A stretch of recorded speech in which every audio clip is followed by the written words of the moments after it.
Hi, everyone. As we start today, finishing off our food chains and webs, we will be moving to another part still in the ecosystem. We're going to focus a couple weeks on biomes. These two words are often, students use them as synonyms, and they are not the same thing. So, we're going to kind of introduce what is a biome and how does it affect these ecosystems. Okay, so we're just going to introduce this topic. You've probably seen this passage before in a past virtual Wednesday. So if you've heard it, wonderful. You're going to hear it again.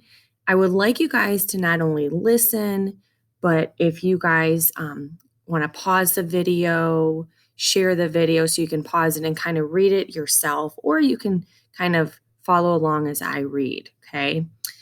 Imagine a drop of water from a pond. With the naked eye, it looks like an ordinary drop of water. Look at that same drop under a microscope, and you would see an entire world of organisms scurrying about.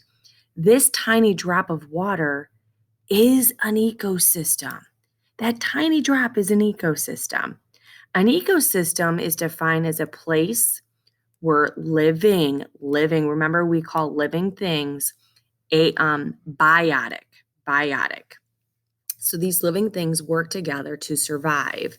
The survival of all organisms depends on other living things and environmental factors, specifically soil. So this is saying in order to survive, living organisms need soil, water, air, and sunlight. Each specific area where this balance exists is called an ecosystem. Well, there's countless ecosystems here on Earth, from a tiny drop of pond water to a vast desert. However, we can group similar ecosystems together into larger areas. Okay, so these are larger areas called biomes.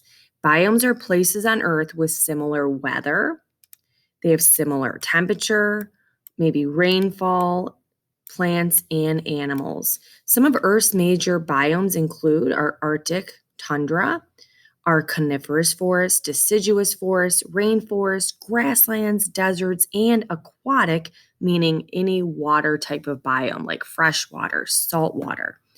The Arctic tundra is our coldest biome. Temperatures rarely rise above freezing, and the ground stays frozen most of the year. Animals in this biome typically have thick white fur and blubber to keep them warm in those frigid temperatures. Coniferous forests, deciduous forests, and rainforests are three different forest biomes here on Earth.